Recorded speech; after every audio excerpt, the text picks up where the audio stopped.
Hey guys, welcome to the Liberal Hive Mind, a channel solely focused on exposing the abundant hypocrisy of the left. Well, they put his back against the wall, they gave him absolutely no choice at all, and now they have a big problem to contend with. Democrats seem to be creating the perfect storm, the perfect catalyst to their own electoral demise. You know, just the other day, Alexandria Ocasio-Cortez said this. And by the way, he's doing it in the South Bronx not to make a point, but because he's got court. And the man practically has the legal version of an ankle bracelet around him, and he can't leave the 5 boroughs because he always has to be in court.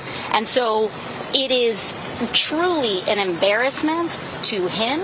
And I am looking forward to the response of everyday Bronxites talking about how they feel about him coming to their backyard. They've been dismissing the idea that Donald Trump campaigning in the South Bronx and in Harlem, in New York City at large, as well as New Jersey, dismissing it as not a big deal, not going to change anything, who cares, he's just a criminal defendant who's stuck there. He has no choice, but as per usual, it's tone-deaf, out-of-touch Democrats, missing the point, missing the opportunity, and of course, most crucially, underestimating Donald Trump, which has been the one mistake they keep on making. Well, underestimate him at your own electoral peril. What I'm seeing here is exactly what I was hoping for, it's what we were talking about. Donald Trump just made a huge splash, I mean massive shockwaves throughout Manhattan with this event. Trust me when I tell you this will instantly change the perspective of thousands. Donald Trump hosts a huge event in the South Bronx while pulling some very unexpected guests on stage, getting some amazing endorsements. The optics here are key, we've got some stuff to get into, so let's roll the tape. Alright folks, so I'm going to keep dubbing this as the Democrat worst nightmare. So firstly, the Democrats were pretending as if Trump's presence in the South Bronx would be insignificant, but of course it was anything but. Take a look. 2, 3, go!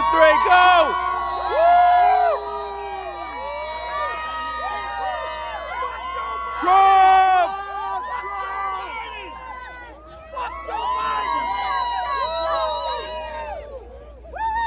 Died over here. What's going on? You gotta cheer. Much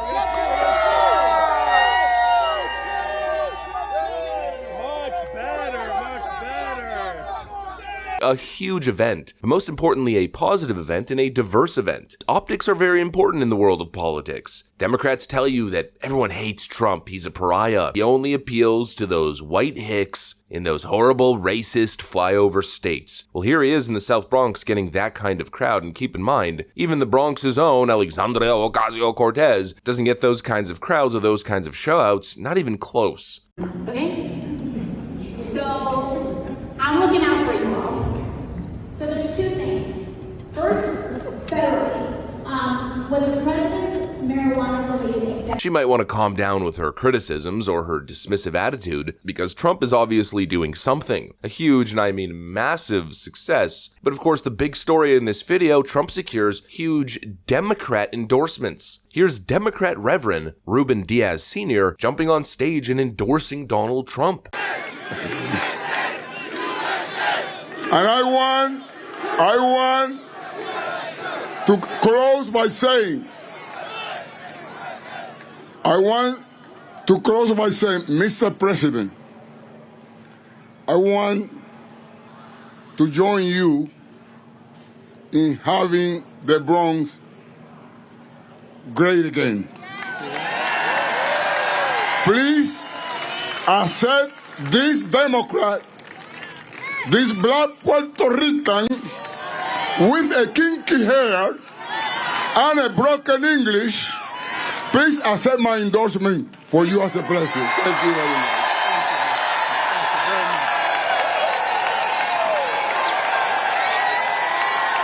That's a beautiful job. Thank you. Holy frickin' moly, folks. It continues to happen. Recently we covered this clip.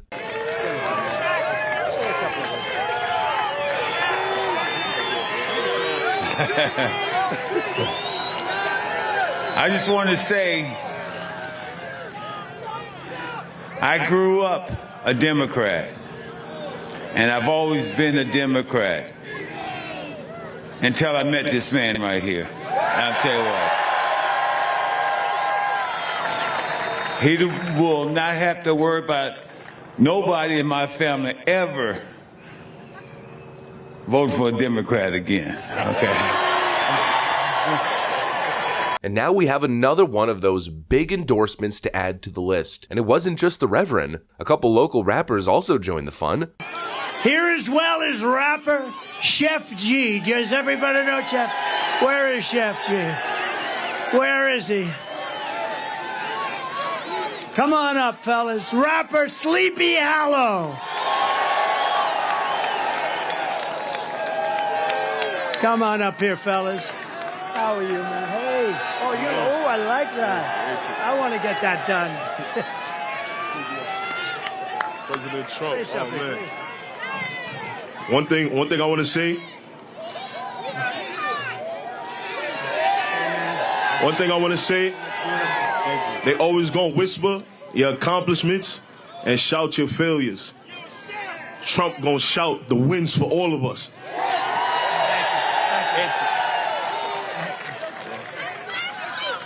Make America great again.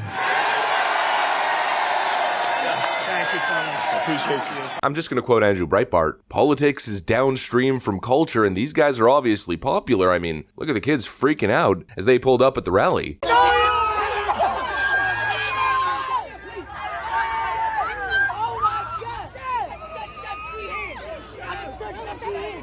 Big endorsements from known Democrats, from cultural figures, and just a general tone signifying a political shift. Lifelong Democrats in the crowd getting interviewed and speaking like this. John Garland is a lifelong Bronx resident and former Democrat, and he joins me now. John Garland, what was it like out there today?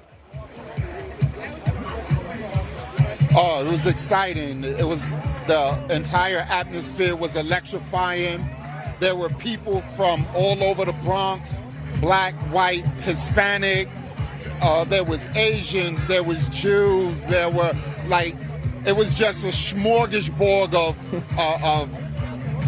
basically patriots. This is huge, monumental stuff, which even CNN is admitting. What was the crowd like, and what kind of response did he get?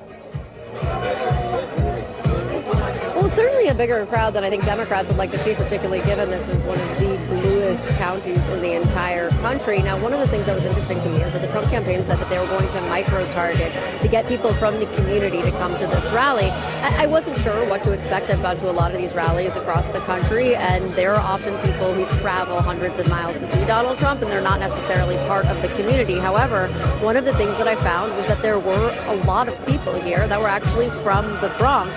Trump continues to break the mold. I think he's realized something. No longer should the electoral map be split between Republican strongholds and Democrat strongholds, and then 5 to 7 swing states. Everything else, well, out of question, ignore it. Don't even fly there. That was the Hillary Clinton strategy that lost her 2016. Or at least it was part of her failed strategy. She ignored so many places thinking, well, I'm going to win there no matter what. While Donald Trump was on the ground working hard, here he is doing the same thing in New York City, and it's got to mean something. It's going to do something. I pretty much promise you it's going to do something. Whether he wins New York or not, he might not win New York, but I think he's going to start making some inroads. And I think that's going to have an effect nationwide. It's the Big Apple, people. It's like I keep saying, everyone is paying attention. And the Democrat narrative right now, well, it's blowing up. People are realizing that Trump is a man of the people. He's the man, working hard, showing up and delivering his message to all people. Not just to Republicans, not just to white people, but to everybody. And there's a whole lot of issues in New York City. It's a poorly mismanaged Democrat stinkhole. Let's talk about the New York exodus, the tax exodus, pandemic policies and fallout, the crime issue that New York Democrats pretend isn't happening, of course the economy, and then on top of all of it, the cherry on top, the migrant crisis. There's problems, and New York Democrats pretend as if everything's peachy when the people know it's not. Well, Donald Trump shows up and says, I'm going to do something about it. That matters. And Democrats know that matters. And everybody knows that that matters. And keep in mind, the last time New York City was in chaos, the last time the United States was going through an inflation crisis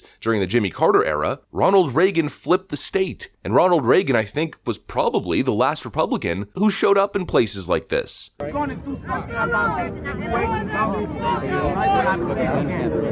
And I had a lot of dreams because I got a family to support, and I had a lot of dreams to say to myself, well, now I'm going to have a job at least for about 5 to 6 years. And a lot of people in the South Bronx going to own a little house. And all that we got.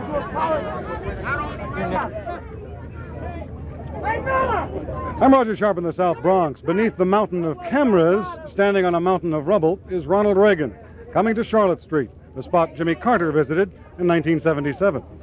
Ronald Reagan won that election. Who's to say Donald Trump can't do it? But again, it's not even really about that because he doesn't necessarily need New York to win. It's about the effect. It's about the optics in the conversation. Donald Trump is issuing a challenge to Democrats, and I'm here to challenge you guys. And they have to respond. And let's just say their response has been, well, horrible, horrifying, and pathetic. Here's New York Governor Kathy Hochul's response.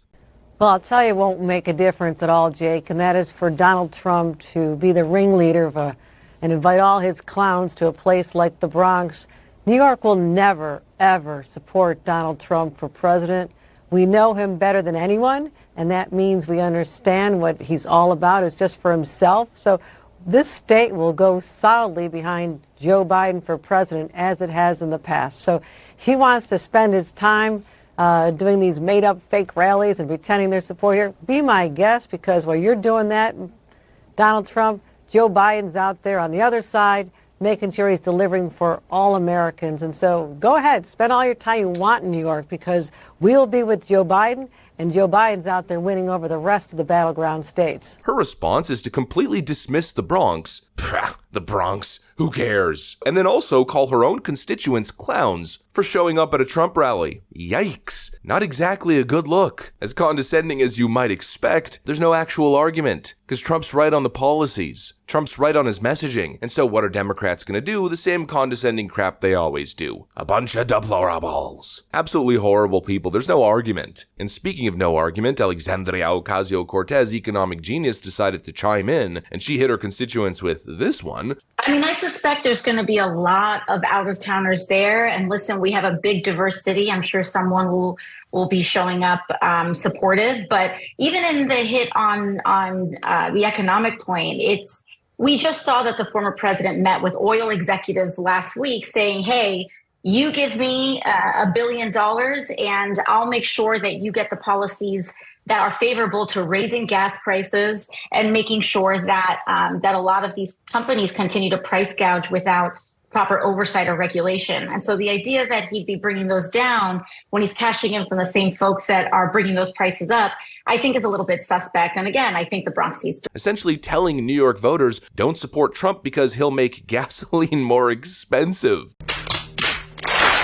Once again, Democrats prove that they have nothing. What a hugely successful event. This changes everything. This is going to have a nationwide effect. Everybody is watching. Everybody's paying attention. This is what everybody's talking about. Democrats are always going on about their negativity, negative, this black energy. We're losing our democracy, our rights. They're constantly using these scaremongering tactics to try to get elected. Meanwhile, the Trump rally is a big freaking party in the South Bronx, talking about unity and American greatness. It's not the same thing. If the news did its job and actually reported on this stuff well, if this breaks to the masses, the options are all of a sudden going to be more clear than they've ever been. Anyways, that's pretty much what I got for you guys. Thanks for watching, and I'll see you on the next one.